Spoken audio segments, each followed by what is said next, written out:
en esta competición. Buenas tardes y bienvenidos al segundo taller de la 11ª Liga de Debate Escolar.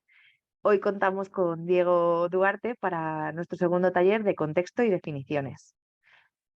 Diego es politólogo internacionalista de la Universidad del Rosario y tiene un máster en estudios políticos por el IEPRI. Si no lo he dicho bien, no lo sé. Esperemos que sí. Siempre sí. Actualmente es el director, perfecto, actualmente es el director académico de la Sociedad de Debate de la Universidad de Rosario y además es profesor de cátedra en debate, argumentación y oralidad en la misma universidad. Además es coordinador de programas educativos del Centro de Inclusión, Ciudadanía y Derechos, INCIDE, que es una ONG colombiana enfocada en usar el debate como herramienta pedagógica para la resolución pacífica de conflictos. Sin más, le vamos a dejar directamente a Diego que nos cuente todo lo que tiene preparado para nosotros y si tenéis alguna duda, ya sabéis, lo ponéis por el chat y Diego os dirá, quitaos el silencio del micro y así podéis lanzar la pregunta. Adelante, Diego. Perfecto, perfecto. Muchas gracias por la invitación. Entonces, pues para el día de hoy tenemos un taller de definiciones y encuadres, pero antes de empezar, pues yo quiero hacer algunas clarificaciones. Yo más que todo soy un experto en debate y argumentación muy enfocado al formato parlamentario británico, que es el que manejan las universidades. Entonces voy a tener mucho de mis comentarios orientados a cómo aplico estos conceptos en ese formato. Sé que ustedes están manejando uno diferente, pero creo que el concepto de persuasión y las herramientas de persuasión en general tienen cierto grado de universalidad y yo creo que cosas de las que vamos a ver acá son aplicables para cualquier formato de debate, entonces espero que sean muy útiles estas herramientas, ¿no? Entonces, empecemos, ¿no? Yo, ¿qué tengo preparado acá, ¿no? Entonces, una introducción, clarificando definiciones sobre que voy a hablar de definiciones y de encuadres. Voy a tener, creo que en el balance del taller, un enfoque de casi un 90% en los encuadres y ya les voy a explicar por qué. Entonces, les voy a decir qué conocimientos son necesarios para hacer encuadres, eh, en qué partes del discurso se usan. Creo que en su formato es una parte especial del formato en sus intervenciones donde tienen que usarlo, pero yo creo que los encuadres en una concepción más amplia se tienen que usar en más partes. Vamos a ver unas formas de hacerlos, unos tipos de encuadre. Yo creo que más que todo vamos a dedicarle una buena parte de tiempo ahí a los tipos de encuadre. Y si nos queda algo de tiempo, hablamos de errores comunes, ¿no? Bien, entonces empecemos directamente con lo de las introducciones, ¿no? Una particularidad de los formatos de debate estudiantiles, universitarios, es que las personas que están involucradas dentro del debate tienen que dar definiciones. Sin embargo, muchas veces esto se ve como una herramienta estratégica para poder posicionar los casos y ganar. Y la verdad, eso termina siendo muchas veces problemático. En primer lugar, porque a veces las definiciones no dan claridad. En segundo lugar, porque a veces las definiciones se utilizan para favorecer ciertos intereses de algún equipo u otro. Y yo lo primero que quiero aclarar acá es que siempre que hay definiciones en un debate es para que estos funcionen de la mejor manera, ¿no? Yo siempre le digo a mis estudiantes que debatir es como dar un espectáculo. Ustedes, hay unas personas que pensaron en unas mociones y se imaginaron a todas las personas que debaten dando los mejores argumentos a favor y en contra, y a veces también dentro del marco de esos debates uno quiere que los debatientes pues profundicen sobre algún tipo de definición, aclaren de lo que están hablando, pero no necesariamente se quiere que pues las personas amañen una definición. Entonces, si uno tiene siempre esa mentalidad de dar el mejor debate posible, dar ese espectáculo para que esos debates que uno observa sean geniales, pues uno lo primero que tiene que tener en cuenta es que uno no va a ganar los debates con las definiciones, ¿no? Eh, los debates se ganan con encuadres y argumentos. Y ahí está mi primera razón por la que este taller no se va a centrar tanto en definiciones, porque mi principal recomendación con respecto a las definiciones es que traten de que sean claras, que permitan el mejor debate posible, que no terminen discutiendo sobre cosas que no están chocando, y sobre todo que no incurran en unos errores básicos y esos yo creo que son los que voy a explicar. En últimas, para mí, yo creo que las definiciones en el marco de los debates no deben ser aplicaciones de lo que uno lee en un diccionario, no deben ser aplicaciones de lo que uno podría, no sé, medianamente argumentar en función de un tipo de definición cerrada. Las definiciones son simplemente ese espacio que nos permite debatir sobre lo mismo. Que si vamos a hablar sobre seguridad privada, no cometamos el error de pensar que por seguridad privada vamos a hablar de la seguridad privada que pues pueden ocurrir en ciertas ciudades que tenemos a guardias privados cuidando edificios y no, por ejemplo, que alguien piense que seguridad privada ya es la escala de mercenarios y estamos hablando de si debería permitirse no, o no la seguridad privada, ¿no? Miren que serían debates completamente diferentes. No es lo mismo debatir sobre si está bien usar o no mercenarios a usar personas que cuiden los edificios privados. Y estaríamos hablando en teoría de seguridad privada al mismo tiempo, ¿no? Y en últimas, dar una definición que o sea solo para mercenarios, o sea solo para seguridad privada, pues entorpece el debate, ¿no? Las definiciones es para que estemos chocando, ¿no? Hablando de lo mismo, ¿no?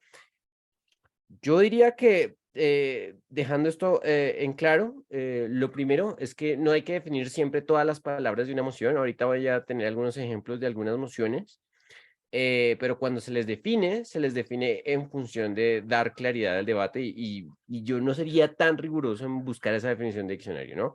En lo que sí sería riguroso es intentar que no se cometan estos 4 errores que acá tengo enunciados, que es que las definiciones sean autocomprobatorias, tengan una restricción temporal, espacial y que el debate sea vacío o ardilla. Y les voy a explicar como el fundamento detrás de por qué eso no está bien para un debate. Me importa más que entiendan el fundamento que se queden con el concepto y ya con eso yo creo que ya podemos pasar a lo de los encuadres, ¿no? ¿Qué es una definición autocomprobatoria? Las definiciones autocomprobatorias son todas aquellas que por la misma definición no es necesario hacer un argumento para estar a favor o en contra, porque ya por definición alguien tendría que estar a favor o en contra. Entonces, por ejemplo, deberíamos dictar clases de manera virtual. No sé, digamos que tenemos ese debate. Si yo por dictar clases de manera virtual defino que es dictar todo contenido orientado al bien común y que haga que las personas sean las más inteligentes del mundo, si yo defino así dictar clases de manera virtual, yo no entiendo por qué tendría que hacer un argumento a favor, ¿no? Porque la gente tendría que hacer, porque la gente tendría que oponerse al bien común, porque la gente tendría que oponerse a que haya el mejor aprendizaje posible. Una definición autocomprobatoria es en últimas la que termina haciendo estéril un debate.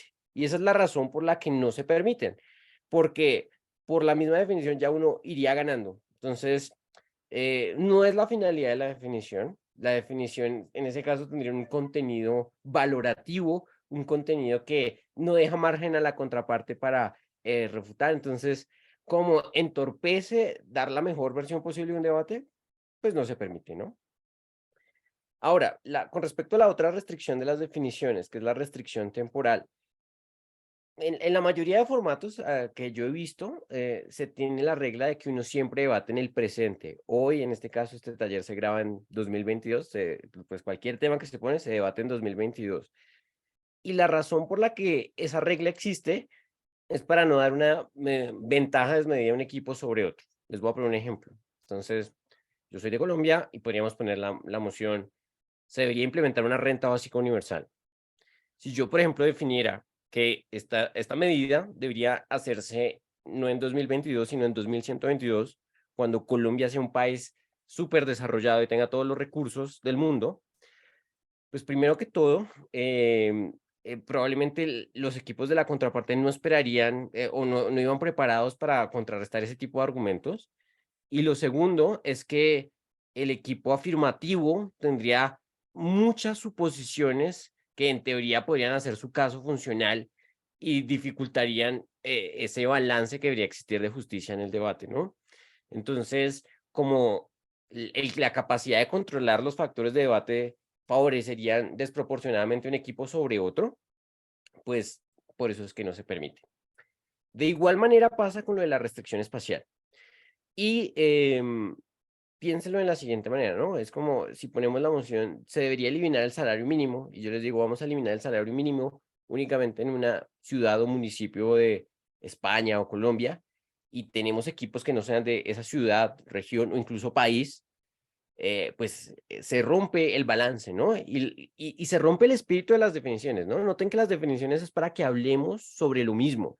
Y si alguien define para que la otra persona no pueda hablar sobre los mismos términos, pues está entorpeciendo el debate, está dañando el espectáculo, por llamarlo de alguna manera, ¿no?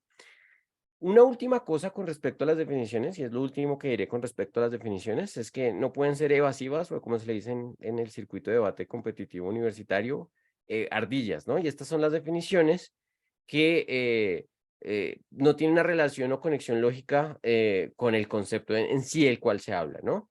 Entonces, por ejemplo, eh, en mi país increíblemente todavía se debate si las grandes ciudades deberían tener metros o no. Por ejemplo, si yo definiera metro, no como un sistema de transporte, no sé, que no tiene ruedas, sino lo definiría literalmente como si fuera un medio de transporte, acá en nuestro país le llamamos Transmilenio, o un sistema como buses. Si yo definiera metro como un bus, pues también estoy cambiando el debate, ¿no? No estoy realmente atendiendo a lo que nosotros a veces llamamos el espíritu de la moción. Entonces, por eso es que eso no debería permitirse, ¿no? Entonces, solo para concluir esta parte de las definiciones, son una parte esencial para que hablemos de lo mismo, para que demos el mejor espectáculo, y siempre y cuando ustedes no se involucren en estos cuatro factores, yo creo que las definiciones van a estar bien. A veces dejar algunas cosas en el espectro de la ambigüedad no me parece del todo mal. Eh, eh, eh, em, bueno, entonces, ya hablaremos de ese espectro de ambigüedad con lo de los encuadres, ¿no? Eh, bien, entonces, vamos con lo de los encuadres. A mí me gusta hablar de los encuadres, y a mí me parece que hay muchas similitudes entre un debatiente y un director de cine. Uno cuando ve una película, uno está viendo los ojos del director de una película. Uno no necesariamente está viendo una verdad objetiva, uno está viendo la perspectiva de alguien. Esa perspectiva, pues puede tener cosas buenas o malas, pero es una perspectiva y tiene que estar clara. Yo creo que eso es lo que en últimas resume qué es un encuadre. A veces se le denomina de diversas maneras, ¿no? Caracterización, contextualización, se usa a veces del anglicismo de framing, pero todo hace referencia al mismo fenómeno, ¿no? Y es la capacidad que tienen esos debatientes o los debatientes de cualquier debate para ubicar un contexto, para tener un contexto en donde puedan ubicar sus argumentos. ¿Qué es eso del contexto? Es pintar con palabras, es dar imágenes mentales. Es que cuando las personas los escuchen, se imaginen algo en concreto. Y acá yo voy a hablar algo específico que pasa en mi país, y es que en mi país cuando las personas no están bien preparadas, empiezan a usar conceptos grandes, ambiguos, para no decir nada, pero aún así estar hablando, ¿no? Entonces, empiezan a usar palabras rimbombantes como fenómenos, complejidad, usan conectores sofisticados y empiezan a adornar esas afirmaciones hasta un punto tal que uno, bueno, los escucha hablar y uno, bajo ciertos criterios de proceso, uno no puede decir qué persona tan educada, qué buen lenguaje está usando, pero es un discurso hueco. Y a veces, pues, eso tiende a pasar mucho con las personas novatas en cualquier formato de debate, porque el primer reto que uno tiene como debatiente es cumplir el tiempo mínimo para hablar. Y entonces el principal objetivo del debatiente es intentar llenar espacio, y en llenar ese espacio a veces se extiende en prosa que no sirve para nada. Entonces, esta clase es un poco para que se pueda cumplir el mínimo requisito de hablar durante el tiempo establecido, sea cual sea, sean 7, 8 minutos, 4 minutos, el que sea, pero hablar con propósito, y es el de dar un contexto, ¿no? Y el de dar una imagen mental. eh, está muy ligado con la problematización de un debate. Y acá yo creo que voy a empezar a hacer como clarificaciones en cómo a veces uno también puede definir a partir de encuadres, ¿no? Entonces, voy con unos ejemplos. En debate competitivo Parlamento Británico se usan las siglas esta casa, ¿no? Pero pues básicamente eso no influye en la naturaleza, ¿no? De la moción, ¿no? Podemos entenderla simplemente como apoyar la migración del campo a la ciudad. Esa puede ser una moción de debate. Cuando uno le entregan esa moción, uno puede tener la tentación de definir qué es migración, qué es campo y qué es ciudad, ¿no? Eh, Uno puede definir migración como ese proceso de desplazarse de un lugar a otro, y si uno define así, pues esa definición no daría mucho o no serviría mucho para el debate. Campo y ciudad, uno también hasta cierta medida las podría definir, pero en este caso, yo creo que bajo unos estándares mínimos uno podría decir, eh, la moción puede ser suficientemente clara como para decir que hay unas personas que vienen en la ruralidad y hay unas personas que vienen en centros urbanos. Más o menos las personas tienen unas preconcepciones de cuáles son esas imágenes mentales. Yo creo que no sería algo muy gravoso o algo pernicioso que no se dieran definiciones sobre cada uno de esos conceptos, ¿no?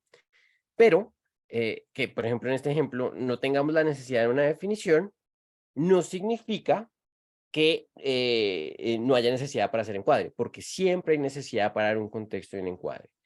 Y en este ejemplo en particular, yo lo que les quería mostrar es que acá es donde los equipos tienen esa posición de ser como un director de cine, ¿no? Porque uno puede decir, en muchos contextos, la migración al campo, a la ciudad, se da por dinámicas violentas, porque en tu espacio rural hay un conflicto armado que te quita la posibilidad de disfrutar de tu territorio, que te quita la tranquilidad de criar a tus hijos o darles los mejores servicios. Y en ese orden de ideas, la ciudad se convierte en un espacio de refugio en donde pues puedes seguir creciendo y desarrollándote como ser humano, pero también puedes tener mejores servicios para las personas. Y entonces bajo esta explicación uno puede decir, claro, las ciudades son un espacio de refugio, son un espacio de crecimiento y prosperidad, y uno podría tener una imagen de la migración al campo, a la ciudad como una idea de progreso. Y eso que les acabo de comentar es un encuadre, ¿no? Y es un encuadre que no hasta cierta medida, es aplicable para algunas personas que tienen que emigrar, ¿no? Pero por el otro lado, yo también podría decir que, la migración de campo a la ciudad se da principalmente por personas con condiciones socioeconómicas bajas, que son tratadas con hostilidad por las mismas ciudades y que terminan estando refugiadas en zonas que son terriblemente pobres o que son periféricas, que a veces son zonas de invasión y que en últimas son zonas en donde el Estado no puede proveer la mayor cantidad de servicios. Y entonces, ya presentando ese contexto, uno no se imagina migrar del campo a la ciudad como la maravilla de tener grandes servicios, mejor calidad de vida, sino como un espacio discriminatorio en donde tal vez simplemente se reproduzcan dinámicas de pobreza. Esas dos imágenes mentales que yo les acabo de dar son igual de verdaderas, ¿no? Si nosotros hablamos de una familia acomodada, de una zona rural, probablemente va a ir a la zona urbana y no va a tener muchas dificultades. Pero si hablamos de personas que están muy mal también en la zona rural y van a las ciudades, probablemente esas personas van a estar en círculos de pobreza o en zonas de invasión de las ciudades. Entonces, si ambas imágenes mentales son verdaderas, ¿cuál es la imagen mental que le debemos presentar al juez, no? Ya es algo que los equipos tienen que decidir y van presentando en función de la posición que tengan, ¿no? Pero en últimas se trata de eso, de crear estas imágenes mentales. Ustedes, bueno, al menos en los formatos en donde yo participo, los debatientes no pueden usar nada de utilería, no pueden llevar imágenes, gráficas, estadísticas, porque lo que el formato en donde yo más que todo me especializo, lo que se busca es que los estudiantes traten al máximo de desarrollar esta habilidad de pintar imágenes con palabras. Pero pues en los casos en donde se puedan respaldar, pues yo creo que pues, eso quita un poco ese incentivo, pero bueno, no conozco muy bien el formato en que ustedes, no sé si en su formato puedan presentar imágenes estadísticas, pero la gracia de los encuadres es esto, dar imágenes mentales, ¿no? Eh, Ojo acá, ¿no? Con las imágenes mentales, pues uno puede tener imágenes distorsionadas, hasta cierta medida ridiculizadas, extremas. Lo ideal es mostrar una imagen que sea lo suficientemente apegada a la realidad para que el encuadre sea creíble. Pero en últimas, esto es lo que vamos a aprender a hacer hoy. ¿Cómo es que hacemos que una descripción de la realidad pueda ser atractiva, llamativa, y en últimas, una imagen mental que respalde una forma de problematizar, ¿no? En esta moción en particular, si yo voy a apoyar la migración del campo a la ciudad, mi problema es la ausencia de servicios rurales y tal vez la forma estructural en que esos servicios en lo rural nunca van a ser iguales a los de la ciudad. Y si yo voy a estar en contra, yo puedo problematizar alrededor de la desigualdad y la profundización de las vulnerabilidades de ciertos grupos. Tengo problemas diferentes y ya en función de eso ya le tengo que convencer a los jueces de cuál problema es más importante. Simplemente para que quede claro, eh, todos los argumentos deben estar en ese ecosistema del contexto. Y ese ecosistema del contexto, ustedes lo van al principio con la problematización, pero pues, pasará también, tienen que estar dentro de los argumentos. Y ese ecosistema, ese contexto, esa imagen mental, sí que le va a cambiar pues la manera o la perspectiva en que un juez puede entender algo, ¿no? Porque muchas veces los jueces están como tabula rasa. Algunos formatos tienen jueces que juzgan de oficio, o sea, pueden involucrar su conocimiento especializado, pero cuando uno es tabula rasa, uno está esperando que alguien le explique por qué lo que debatimos es polémico, qué es lo importante. Y acá tengo una moción que a veces trata sobre, que también muestra muy bien esos contrastes, ¿no? Entonces la moción es, el movimiento LGBT y el LGBTQ+ debería enfatizar los valores familiares como parte de su activismo en lugar de adoptar la visión de los valores de que los valores familiares no importan. Por ejemplo, si yo caracterizo que la mayoría de personas que van al movimiento LGBT han sido personas que en su ámbito familiar se sintieron excluidos, discriminados, sintieron que no encajaban bien y que ahora el movimiento que los protege les va a decir, promuevan los valores familiares. Es como si yo de ese contexto digo, algo no está bien con el movimiento, ¿no? Pero si yo, por ejemplo, enfatizo que el movimiento hoy en día se ve como un monstruo moral por ciertas personas que consideran que van a acabarse con los valores familiares tradicionales y que esas personas son las que obstaculizan políticas públicas incluyentes. Alguien podría decir, ah, si ese es el contexto, tal vez sí podría funcionar un argumento u otro, ¿no? Entonces, esto es básicamente dar contextos, esto es básicamente encuadrar. Entonces, voy a darles las recomendaciones sobre cómo llegar a hacer buenas descripciones paso a paso, ¿no? Pero no sé si hasta el momento hayan preguntas o dudas. Si no, continuamos. Bien, entonces, ¿qué conocimientos son necesarios para hacer encuadres?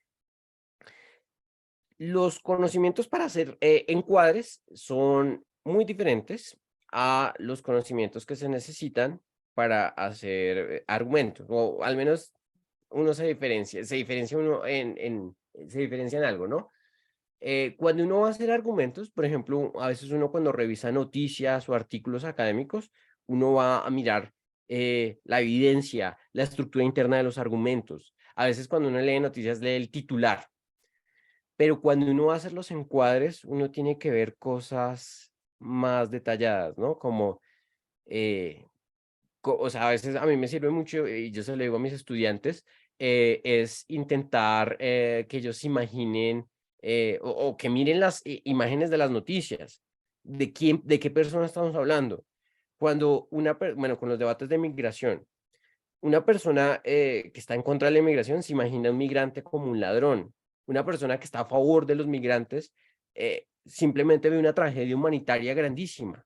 Y solo porque hay una imagen mental que viene primero a ti, tú puedes tomar una perspectiva a favor y en contra.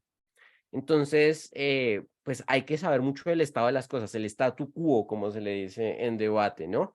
Entonces, uno tiene que, cuando está investigando, uno tiene que que centrarse mucho de nuevo, vuelvo a la analogía con lo del cine, es como si ustedes fueran director de fotografía. ¿Cuál es esa imagen mental que quiero mostrarle a mi audiencia, a los jueces? A veces no es suficiente con solo leer libros, hay que ver documentales, hay que ver las imágenes de los fotógrafos que acompañan las noticias, hay que escuchar los testimonios de las personas. Eh, si uno no mira la realidad en ese nivel de detalle, pues va a ser muy complicado hacer un buen encuadre, porque de lo contrario uno va a terminar es con lo que les decía antes, ¿no? Palabras abstractas, que lo peor que a ustedes les puede pasar en un debate es que el juez se imagine una cosa diferente a lo que ustedes estaban intentando decirles. Por ejemplo, si yo les digo a ustedes, la seguridad es muy grave en mi ciudad, ustedes probablemente intentarán imaginar qué cosas les parecen graves en su ciudad y decir que esas cosas graves que parecen en su ciudad, que les pasan en su ciudad, pasan también en mi ciudad.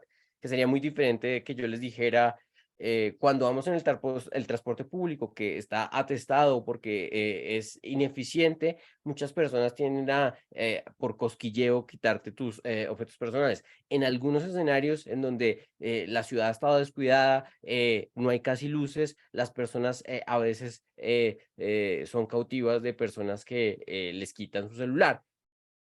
Son, o sea, básicamente podríamos decir que estoy diciendo lo mismo, ¿no? Pero que la imagen mental que yo estoy construyendo sea exactamente la que ustedes se están imaginando, es lo que a veces hace la diferencia entre ganar o perder un debate.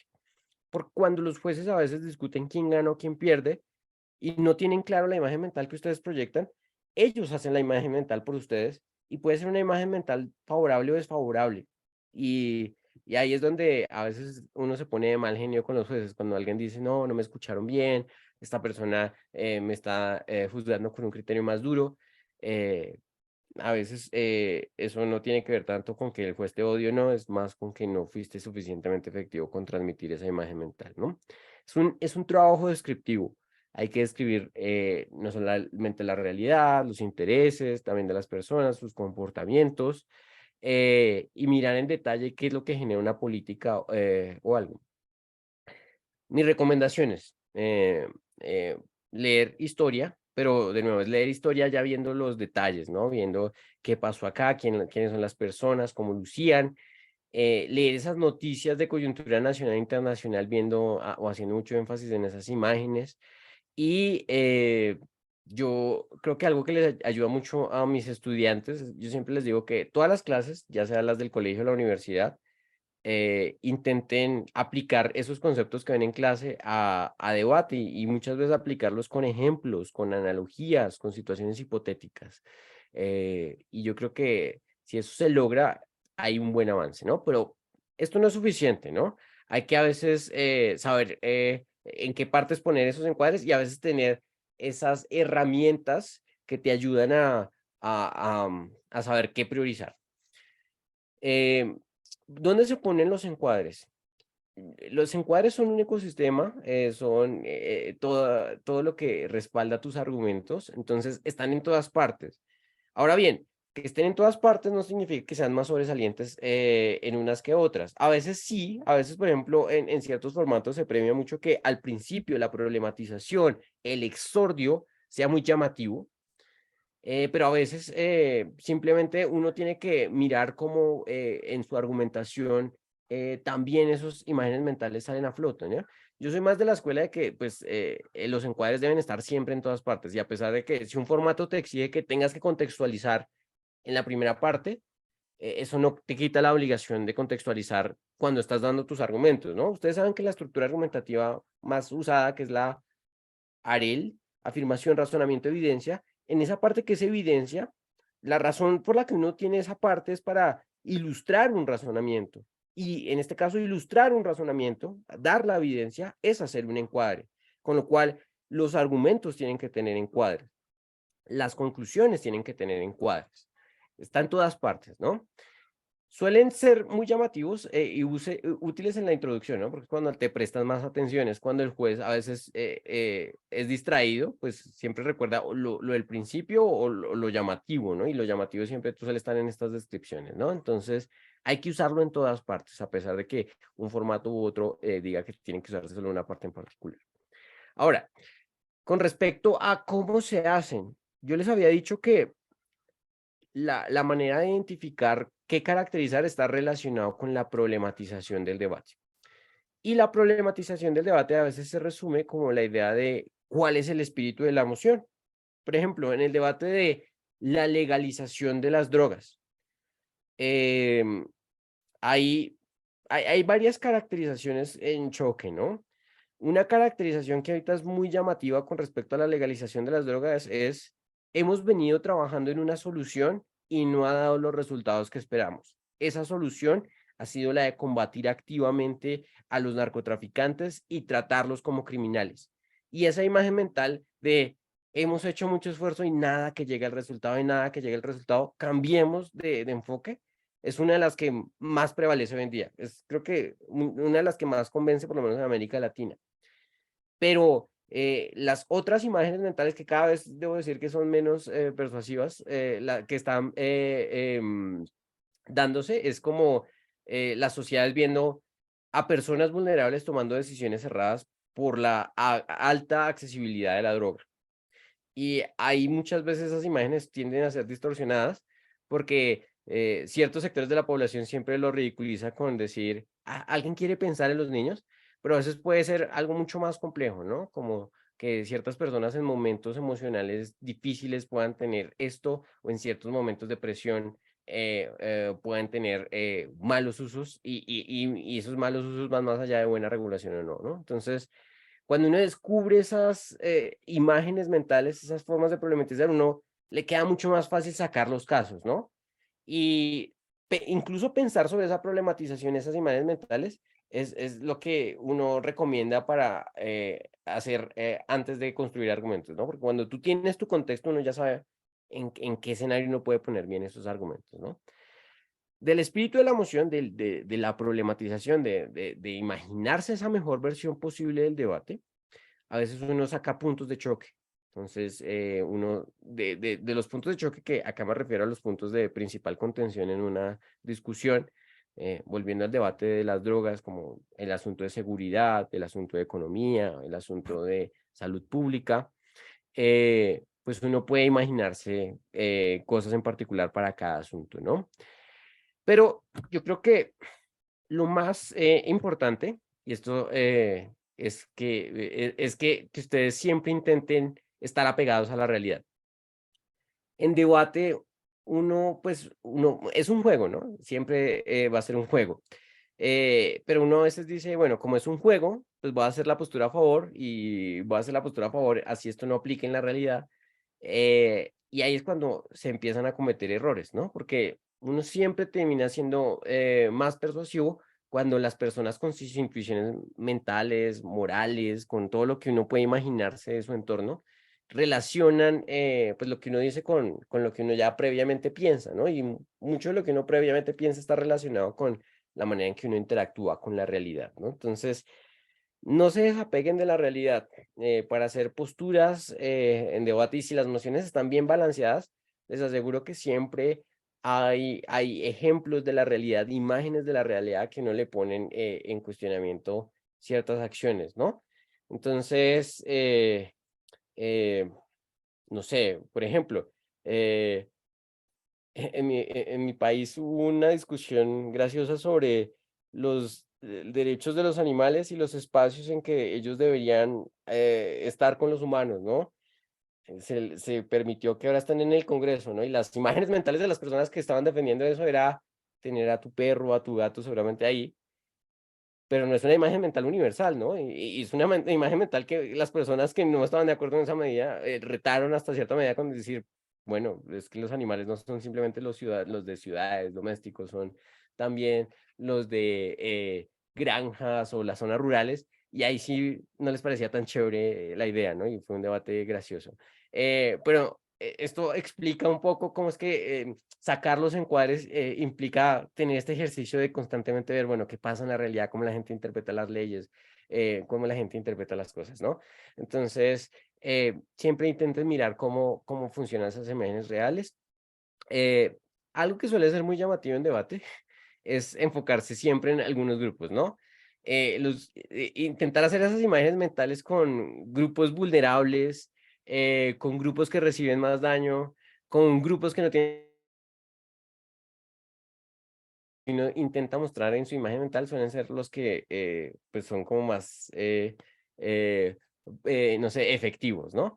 Entonces uno puede enfocarse en ellos, pero eh, independiente de eso, yo creo que hay otras herramientas que funcionan muy bien. Entonces voy directamente a esos tipos de herramientas porque yo creo que ahí le quiero dedicar un buen tiempo. Entonces, eh, hay tres tipos de encuadres. Yo, la verdad, por la extensión del taller no voy a poderme enfocar en los dos últimos. Voy a enfocarme solo en los genéricos, pero como a ver, en debate uno tiene que desarrollar varias habilidades. Uno desarrolla la habilidad de tener multiperspectivismo, que es entender el por qué una persona en una situación social problemática, polémica, está defendiendo o está en contra de algo. Uno definitivamente evalúa argumentos y ahí uno construye argumentos y refuta. Uno obviamente desarrolla habilidades investigativas, pero yo creo que la habilidad que siempre es la que te hace ganar es la de pensamiento sistémico.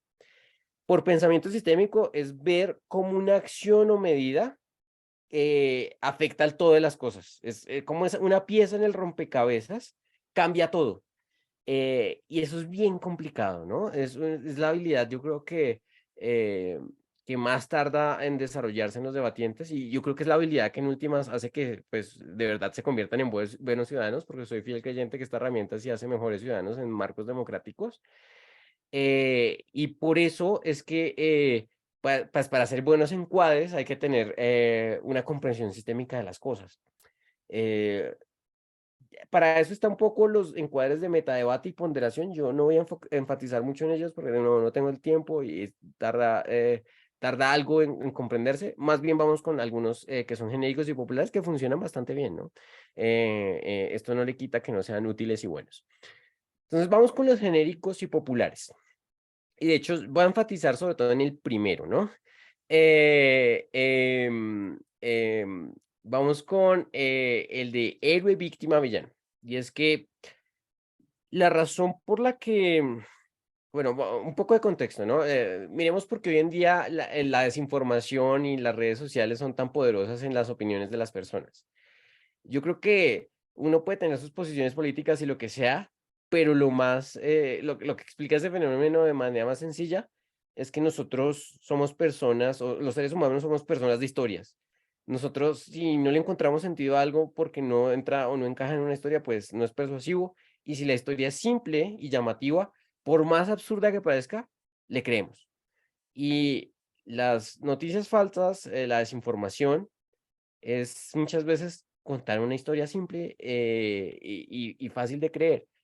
Y eso es lo que toma en cuenta el encuadre héroe, víctima, villano para persuadir. Entonces, ¿en qué consiste ese encuadre? Voy a adelantarme un poquito y ya ahorita vuelvo a los anteriores. Implica que hayan caracterizaciones en donde uno reconozca que una persona es un villano, reconozca que una persona o un actor, una institución es una víctima y que hay alguien que es un héroe. Y eso se intenta describir intentando movilizar emociones positivas o negativas. Les voy a mostrar ejemplos de cómo esto se hace y sobre todo funciona mucho en Twitter porque Twitter es una red social que, bueno, debería ser un espacio de liberación, ¿no? Es como debería ser como es el gran ágora, pero no, es simplemente el espacio de botar todas estas emociones positivas o negativas que tienes, ¿no? Pero entonces eso permite ver muchos encuadres. Les pongo un ejemplo que es sobre cómo se interpretaron las protestas en Chile de 2019 bajo diferentes encuadres. Voy a ponerles encuadres que son bastante extremos, pero solo para que ustedes vean que todos los mensajes siempre están encuadrados. Entonces, en Colombia tenemos dos personajes. Daniel Reisbeck es una persona libertaria y Gustavo Bolívar es un congresista que es de izquierda. Entonces, voy a mostrarles cómo el encuadre está presente en esos mensajes. Em, por ejemplo, en el tuit de Daniel Reisbeck se decía, tenían que destruir Chile porque es el ejemplo latinoamericano del inevitable éxito de las políticas de libertad económica.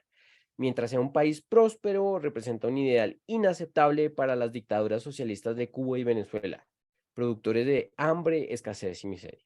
Entonces, bajo este encuadre, es claro que las protestas de Chile, para él, hay una víctima, que es las políticas de libertad económica que son exitosas. Para él, esa es una víctima que pues hay que proteger. Y hay unos villanos que son unos ideales que sostienen la dictadura socialista de Cuba y Venezuela, ¿no? Entonces, es una lectura de las protestas sociales diciendo que hay una envidia por las políticas económicas exitosas y que hay unas personas malas que están intentando tumbar el éxito de un país, que en este caso, pues en América Latina a veces se le denomina esto, y esto es producto colombiano, el castrochavismo, ¿no? Se le denomina, o sea, es como el villano por excelencia, ¿no? ¿Quién es el héroe en este caso? Es él, que se está dando cuenta, está poniendo todas las piezas juntas con respecto a la realidad del país de Chile, ¿no? Miremos el encuadre desde la otra perspectiva que tiene otros héroes, víctimas y villanos, ¿no? Entonces, ¿qué es lo que dice el otro tuit? Asesinatos por la espalda, a sangre fría, a plena luz del día. Brutalidad es poco, horror es poco. Pinochet ha reencarnado en el cuerpo de Piñera y en Colombia el gobierno guarda silencio cómplice. Si esto pasa en Venezuela, estarían movilizando tropas. En este mensaje, definitivamente el villano no es el castrochavismo. El villano es el ejercicio de exceso de fuerza policial. Es una forma inhumana, ¿no? Porque siempre acá la intuición que se está movilizando es como no hay suficiente empatía con las personas que tienen que protestar. Entonces, el villano es la policía, es esta policía que reencarna a Pinochet. Las víctimas, en este caso, no se dicen directamente, pero son justificando la tragedia, ¿no? Y miren que este es el poder de los encuadres, ¿no? Ambas personas están hablando del mismo fenómeno, las protestas sociales que hubo en 2019, pero los encuadres eh, definitivamente cambian lo que una audiencia podría pensar o no de algo, ¿no? Y entre otras, esta es la razón por la que los medios de comunicación tienen tanta influencia en nuestra sociedad, ¿no? Porque los medios de comunicación, por más objetivos, imparciales que traten de ser, nunca van a dejar de hacer encuadres, siempre van a tener una línea editorial y las personas que analizan medios siempre están descubriendo cuáles son esos encuadres, ¿no? Obviamente no son así tan extremistas, pero está ahí. Entonces, esta es una manera de hacer encuadres. Cuando ustedes les dan una moción, ustedes pueden pensar en un héroe, una víctima y un villano. El héroe generalmente es la política que tienen que defender. Y si están en contra, el villano es la política que tienen que atacar, ¿no? Pero no siempre se usan esos encuadres, ¿no? Hay otros encuadres que se usan. Por ejemplo, el de posicionamiento de actores, que es el que les nombraba ahorita, ¿no? De mirar cuál es la persona más vulnerable y a la cual tendríamos que proteger más, ¿no? Entonces, por ejemplo, en la moción de si se debería implementar una renta básica universal, uno empieza problematizando generalmente con la idea de la automatización le está quitando el empleo a ese conductor de Cabify o Uber que ya no tenía otras oportunidades de empleo en una ciudad con pocas oportunidades. La automatización le está quitando el empleo a esas personas a las que el Estado no le garantizó buena salud y educación y que ahora van a tener que ir a rebuscarse cómo vivir. Si queremos una sociedad que progrese, que sea más eficiente, tenemos que pensar en una sociedad incluyente. Y por eso voy a defender, no sé, la renta básica universal, ¿no? Y ahí mi caracterización, mi encuadre, estaba pensando en un actor. Em, También, por ejemplo, para esa caracterización, en el lado contrario, uno podría poner como actor principal, no sé, lo de la sostenibilidad fiscal o lo de muchas veces lo de los incentivos, ¿no? Hay imágenes mentales que siempre tienden a hablar de que las personas vulnerables a veces son perezosas, a veces no trabajan lo suficiente, y a veces esas imágenes mentales uno también, pues, las ve y uno simplemente ahí tendría que observar y cómo encuadrarlo de la manera más persuasiva. Em, Respecto a encuadres morales, a veces hay encuadres que están en choque, ¿no? Y acá no tengo mucho tiempo para profundizar esto, podría ser una clase en sí mismo, pero a veces uno piensa de manera utilitaria y a veces uno piensa de manera deontológica con imperativos categóricos, ¿no? Em, por ejemplo, cuando uno está intentando, no sé, generar una política pública para que no haya discriminación de género, uno generalmente, uno podría decir en términos pragmáticos, si hay una sociedad machista y aumentan las probabilidades de que ciertas mujeres las acosen sexualmente por vestirse de cierta manera, pues prohibámosle a esas mujeres que se vistan de cierta manera y se acaba el problema, ¿no? Eso sería una solución utilitaria, ¿no? Pero eso generalmente no es persuasivo en nuestras democracias porque nosotros tenemos otras consideraciones para valorar esos casos. Y es decir, si se supone que todos tenemos los mismos derechos, independiente de si yo me vista de cierta manera que pueda hacerme más vulnerable a un crimen, yo tengo ese derecho y ese derecho pesa más que cualquier otra cosa. Y entonces se tiene esas intuiciones y a veces uno juega con esas intuiciones. Em, el encuadre de urgencia es un encuadre también muy efectivo, muy usado, en donde uno presenta em, lo que uno quiera defender como es que no hay alternativas, ¿no? Entonces, por ejemplo, a veces lo he visto en los debates del aborto, ¿no? Las personas a favor de la legalización del aborto nos dicen que el aborto es una forma de matar y aún así miles de personas lo siguen haciendo y sienten que hay reparos morales mayores que el de interrumpir un embarazo. Nos dicen que la prohibición va a hacer que haya protección mejor de derechos cuando el Estado no revisa las condiciones de vulnerabilidad de las personas en las que muchas veces tienen que tomar esta difícil decisión.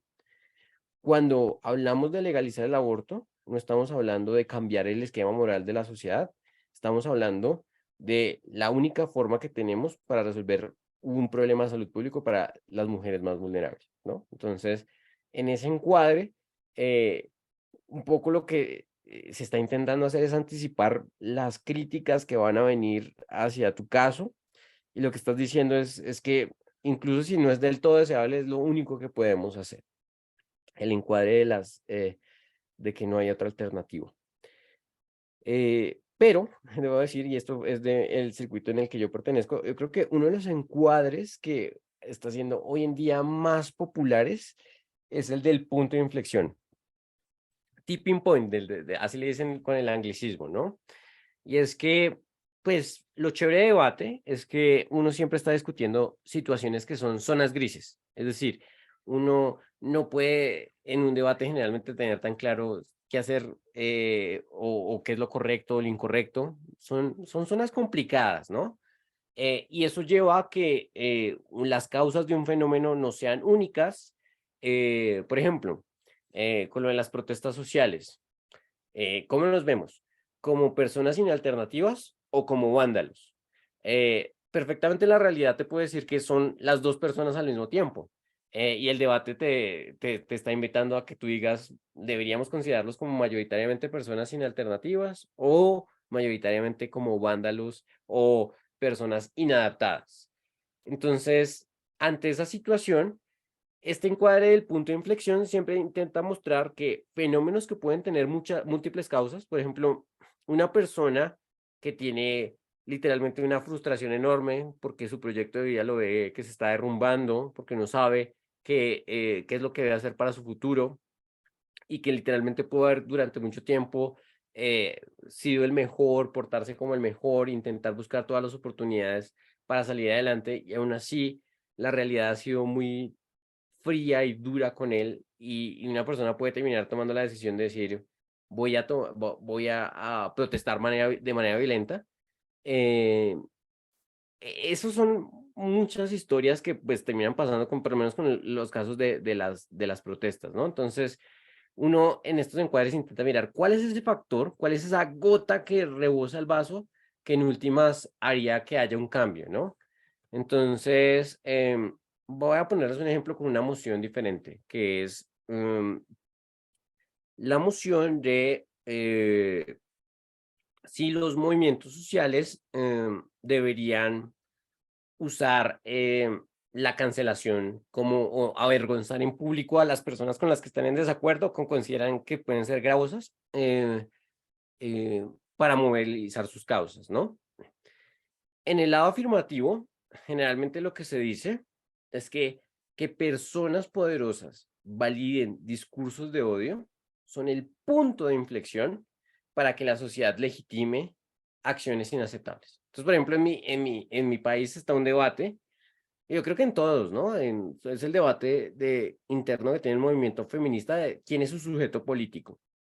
Si son únicamente las mujeres en términos biológicos o son las personas que se identifican como mujeres, que incluye también a los colectivos trans, ¿no? Entonces, en mi país hay una autora que dice, el sujeto político del feminismo son las mujeres en términos biológicos, no las personas que se autoidentifican. Y entonces las personas que contradicen a esta persona dicen, hay que cancelarla porque esta persona tiene mucho poder y esa persona está con sus discursos legitimando a personas que sí violentan derechos.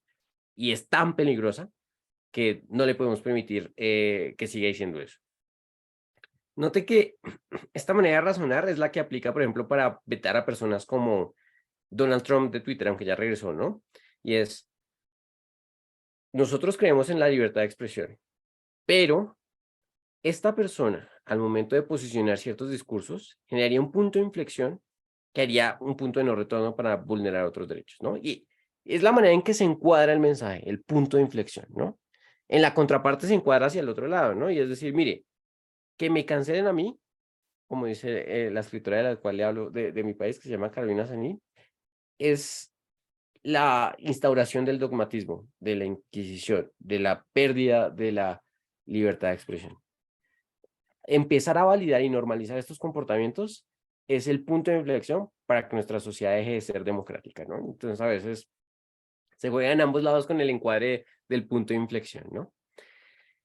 Ese es uno muy popular en debate. Y el otro, que me parece que es extremadamente popular y me parece muy útil, de hecho, me parece que es de los más poderosos, es el encuadre de balanceo. ¿Qué significa el encuadre de balanceo? Y es decir, la realidad está mal hoy en día y mi medida busca es restaurar un orden. Y esto es particularmente útil cuando uno está promoviendo políticas públicas, ¿no?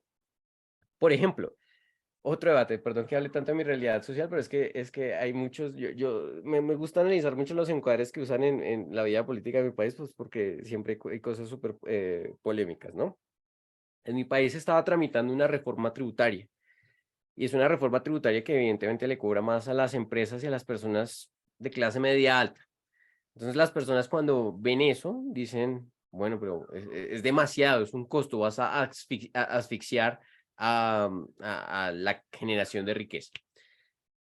Esa es como la crítica general que se tiene contra una reforma tributaria. ¿Cuál es el encuadre que utilizan para justificar la reforma? Y dicen lo siguiente, y es, hoy en día, nuestro sistema está profundamente mal, está con grandes brechas de desigualdad, está con un déficit fiscal enorme. No es que yo quiera subirles los impuestos, es que lo único que podemos hacer es que para que las cosas sean funcionales, porque el anterior gobierno fue terrible, es restaurar o poner una medida para que todo vuelva a su curso normal, que es el de balanceo, ¿no? Voy a mostrarles un ejemplo que creo que sí tengo tiempo. Sí, yo creo que con eso terminaría porque no me queda más tiempo, de cómo se usa en discursos populares, en discursos políticos. Y les voy a mostrar varias estrategias de encuadres que me parecen muy buenas, ¿no? Les voy a mostrar, a ver, hay una política bastante polémica en mi país que se llama María Fernanda Cabal. Es muy buena haciendo encuadres. Y les quiero mostrar un ejemplo de cómo los aplica en un tema como la flexibilización de leyes para aportar armas. Les voy a mostrar cómo usa varios encuadres, incluso uno que no nombré acá, y yo creo que con eso ustedes ya, creo que les quedará una imagen total de cómo funcionan estos encuadres. Entonces voy a mostrarles. Voy a compartir sonido. No me demoro mucho, son 2 minutos de intervención.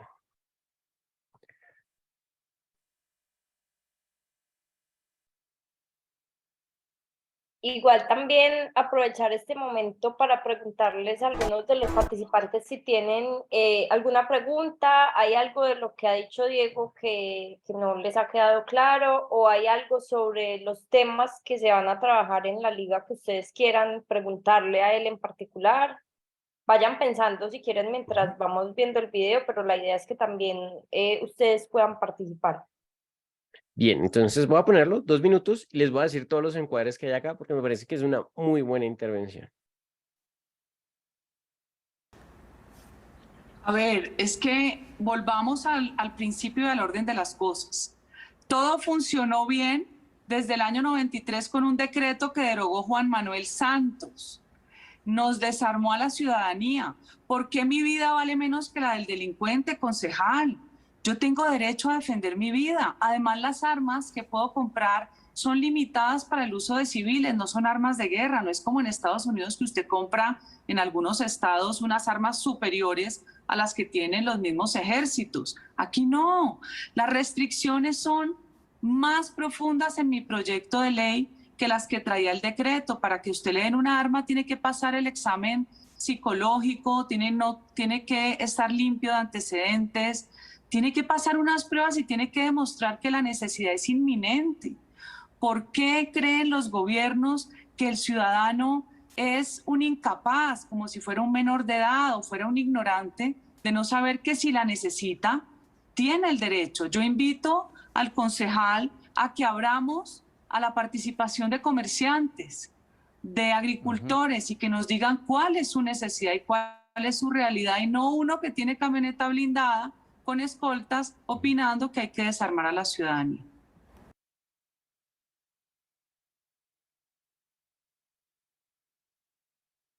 Perdón, estaba en silenciado. Voy a explicarles los encuadres que estaba presente en ese video porque me parece que hay varios y es muy astuta la persona que lo dice, ¿no? Entonces, lo primero que intenta, bueno, hay un claro esquema de héroe, víctima, villano acá, ¿no? Hay unos villanos que son los servidores públicos, los concejales que miran desde su pedestal a la ciudadanía en vulnerabilidad y que no quieren pasar leyes, pero también obviamente están unos villanos que son los criminales. Hay unas víctimas que son el ciudadano de a pie, los comerciantes, las personas del mundo agrario, y hay un héroe que es su política pública de flexibilizar las leyes de las armas, ¿no? Eso es como ese es el encuadre estándar, ¿no? Hay otros villanos, ¿no? Es que lo que pasa con esta política es que, con esta persona es que tiene una pelea en especial con un político colombiano, un expresidente, entonces siempre el villano es Juan Manuel Santos, siempre es muy consistente, siempre busca una manera de mostrarlo como villano, pero bueno, ese no es importante para el ejercicio. Entonces está el esquema, ¿no? Héroe, víctima, villano. Pero hay algo más importante y está el esquema de balanceo. Noten una pregunta que ella hace. Ella dice, ¿por qué mi vida vale menos que la del criminal? Ella le está diciendo a la audiencia, hoy en día, sin la flexibilización del porte de armas, su vida vale menos que la del criminal. Para que su vida valga lo mismo que la del criminal, usted tiene que tener que aceptar esta ley de porte de armas. Y eso es un encuadre de balanceo, ¿no? Actualmente no hay igualdad, la ley va a darle igualdad. Y es una manera bastante astuta de presentar la información. Un último encuadre que maneja esta intervención es el de, bueno, esto es un concepto político que es lo de la ventana de Overton y es cambiar el estándar de lo que es extremo, ¿no? Y es como, generalmente estas políticas uno las asocia como una política extrema, ¿no? Legalizar el porte de armas es como, uy, eso es de extrema, es extrema derecha, generalmente se asocia, ¿no? Pero miren qué es lo que hace para, desde el encuadre, blindarse de esas críticas. Y ella dice, mire, no, mi medida no es como en Estados Unidos, que armas terribles y poderosas. Mi medida es sensata. Lo que hace es crear un extremo mayor y presentar su medida como una justa proporción, a pesar de que en el espectro popular general, la medida que ella defienda uno podría considerarla como si fuera de extremo, de un extremo, ¿no? Ella lo que hace es plantear o crear un nuevo extremo para luego compararse y decir, mi medida es sensata. Ahí hay una conjunción de 3 encuadres para hacer una intervención persuasiva, ¿no? Y pues lo único que les diría es que pues eso sí es como todo. La gracia de la técnica es que no se note y miren que es un discurso que parece orgánico, natural, bien dicho, pero hay mucha técnica detrás. Y la gracia es que con estas herramientas ustedes puedan poder sacar esas intervenciones de manera muy orgánica, ¿no? Se nos acabó el tiempo. Entonces, pues muchísimas gracias. Voy a responder algunas preguntas que estén acá en el chat. Bueno, creo que no hay. No, Y ya. están solamente me han pedido si se iba a grabar y sí, por supuesto, Ok. esto se está grabando y lo podréis revisar después. Queríamos dar las gracias desde Fundación Educativa Actívate y desde el proyecto Súmate al Debate que hacemos junto a ESIC Valencia. Tu intervención de hoy, de Diego Fernando Duarte Leal, que no he dicho tu nombre entero antes y así Ujú. ha quedado todo mejor. Creo que ha sido muy explicativa y que nos ha quedado muy claro tanto los encuadres como las definiciones, aunque nos has hablado poco, pero has dejado muy buenos puntos. Por lo menos a mí me ha quedado muy claro, creo que el resto también. Y nada, muchísimas gracias a ti, a tu sociedad de debate, a la Universidad del Rosario y adelante a seguir debatiendo. Muchas gracias, Dale, un Fernando. gustazo. Gracias, Diego. Muchas gracias a todos por haber Muchas gracias a participado todos. hoy.